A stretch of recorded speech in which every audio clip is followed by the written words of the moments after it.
Hey guys, welcome back. Today we are going to give you our best bets for UFC Fight Night, Brandon Moreno versus Steve Erceg. This is a quicker show. If you're looking for full breakdowns of every single fight, watch the previous video we dropped. This one is strictly for things that are tempting us, like our favorite money lines or our favorite underdogs, our favorite props, parlays, anything like that.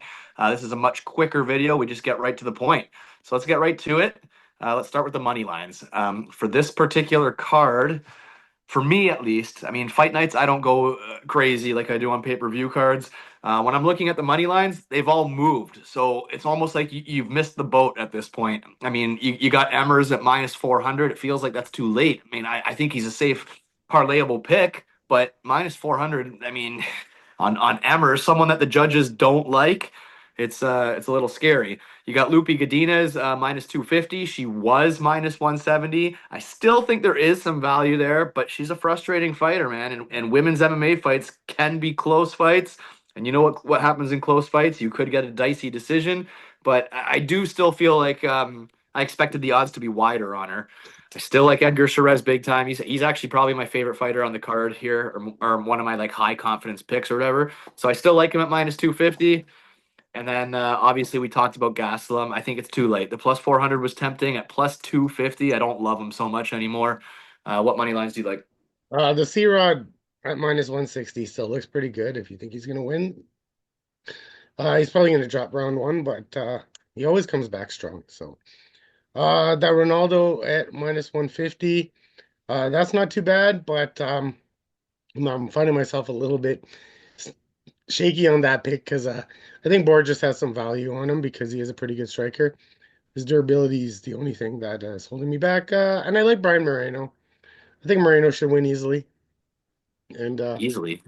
I think he should. I think he should win. He's a better fighter. I think he should win easily, I think. But what you think and what happens is two different things sometimes. So, and I also think that it's good odds on the Torres Dober side. Whatever side you're on, I'm on Torres.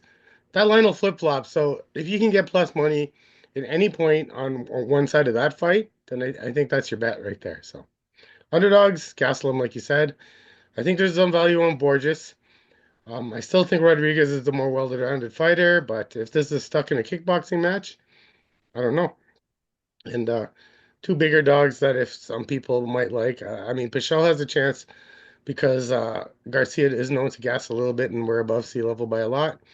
And I like Shira still, but he could gas too. So those are gassers I've looked at, and since we did our last cast, guys that kind of slow down in the third round. Garcia and Chavez do slow down in the third round, so those are possible underdogs if you're leaning that way. Okay, so I think you hit Gastelum. I mean, too late. Plus 400, really liked him. Plus 250, I'm starting to get cold feet here. Oh yeah, I got Um, plus three something on him, so I did okay. yeah, no, that's good for sure. Um, Unlike the Brandon Marino thing, I actually think Erceg has a better chance now for whatever reason. I think he actually has a shot here. I think that the fight's almost destined to go the distance, and Marino's kind of inconsistent. So I don't know. I mean, I don't think that Moreno can finish Erceg because I know Erceg was flatline, but like you said in the other video, Brandon Moreno doesn't possess that one shot power the way KKF does. So right away, now it becomes a point fight. You got to out technical Steve Erceg, and I don't know how Marino is hit and miss. Like there's some fights where he pops a great stiff jab, and some fights where his hands are loopy, and so for whatever reason, I think they're. I can understand an Erceg pick on for some people, and and you know what? I'm getting cold feet on C Rod too, to be honest. I do not like him getting choked by fucking Julian Erosa or whatever. That for whatever reason, that's running through my head. I think C Rod absolutely is the more well rounded fighter, but that Costa submission or Costa underdog pick, like it is, it's tempting me a little bit. I think C Rod's the better fighter. My pick was C Rod. I prefer him as a fighter. If I was fighting, I'd rather possess C Rod's skills skill set, whatever, all that. But Costa is scaring me a little bit as an underdog, so I could understand if someone went that route. But that's about it for underdogs. I think Yeah, a lot of the favorites should win this quite card I think so handily, too. actually. I think so too. I think this is a favorite card. Moving on to the props that I see, like I just spoke about Costa. If he is to win, it's going to be by submission. Julian Erosa tapped C Rod, so Costa's path to victory is a submission plus 600. I think there's value on the Costa submission at plus 600. I think that's the only way he wins. I like the Perez submission as well, plus 275. Not amazing, but he does have good subs. And I said I predicted a club and sub, so that's still kind of how I see the fight going. So Perez submission. The Emmers KO at plus 120. Like I feel like he should knock out Miranda, but I don't like only plus 120 on a knockout. It's not enough value on it. I think it can hit. I think it will hit, but the value's not really there.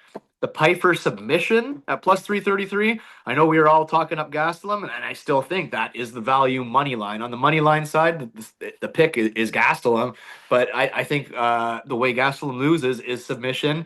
So a Piper sub at plus 333 could be a sneaky play potentially. And the Dober KO plus 150, Torres round one plus 220. Those are the things that stand out to me. I know I just said so many. I probably took some of yours. Sorry. What are you seeing? Well, the Torres one, if you just take Torres by KO, not just round round, just by KO by itself, it's plus 200. You might as well just do that and just do it for the whole fight, right? I saw that one. That Gautier, whatever his name is, his KO is only minus 138. Like, I feel like that's his winning, that's his the way to win. I know that Medina has shown durability, but like, has he ever been hit with a truck?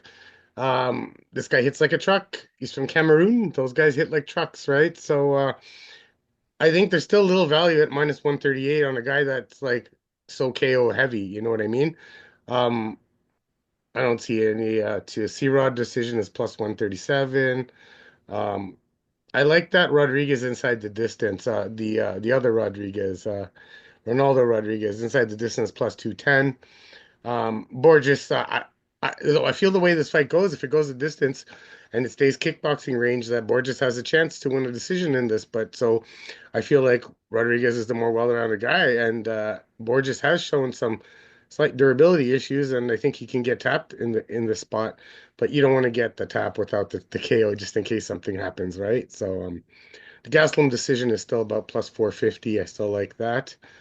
Moreno's plus 125. Decision is his way of winning. And the Raul sub is still hanging around plus 250, right? So That's pretty good. I think that's pretty good, considering that if you look back at Raul's fights, like his significant strikes, he's thrown under 10 in many fights, right? So like the guy doesn't really strike, he really pushes the grappling, and if it's gonna stay on the ground that long, I don't know, man. Ricky Turcios was never finished, and he finished him. So Raul is a submission artiste, so I think plus 250 is pretty damn good there. So the only other one I saw was the Medeiros decision at plus 120 because Hubbard is so durable. I think he just loses a striking match. Medeiros isn't super good.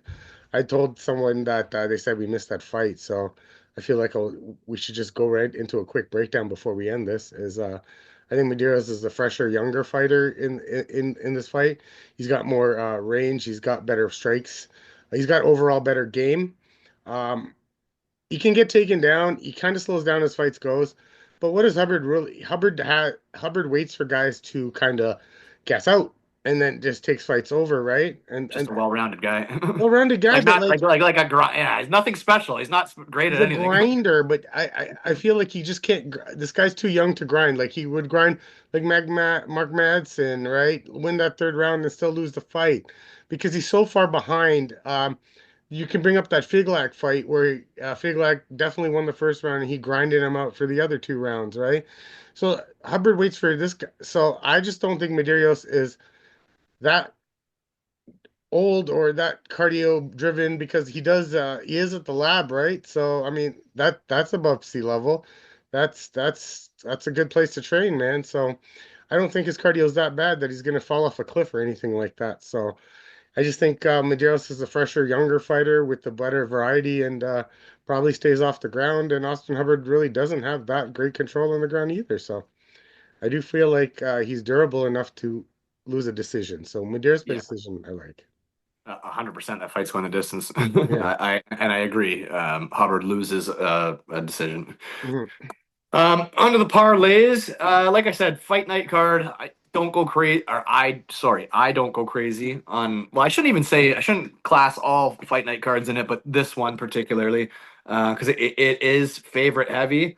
I think my probably biggest bet, and it's probably only going to be $100. It's probably Shiraz to finish and Dober Torres under 1.5. 100 pays 360. I think that's gonna be my main bet for this card. If you really want to make it juicy, then the Shiraz submission with Dober Torres under 1.5 and 100 pays almost $700. But I'm going to go with the finish just in case he kind of ground and pounds him out or something like that, a little bit safer. So Shiraz finish, Dober under 1.5, Dober Torres under 1.5, 100 into 360. I got Shiraz sub and Costa sub just for a $10 throw at the wall. $10 for them both to win by submission gives you 265. So $10 on a Shiraz sub. I think he can win by sub. I think Costa's win condition is a sub. So those odds are just it's just a fun throw at the wall bet. Um, and then I got another one here: Shiraz to finish, Loopy over 1.5, and Emmers. Yeah, and Emmers, and $100 pays 450. I mean, it's not amazing, but I mean, I think Emmers wins. I think Loopy wins over 1.5 because she's not like some brutal finisher, and I still think Shiraz finishes.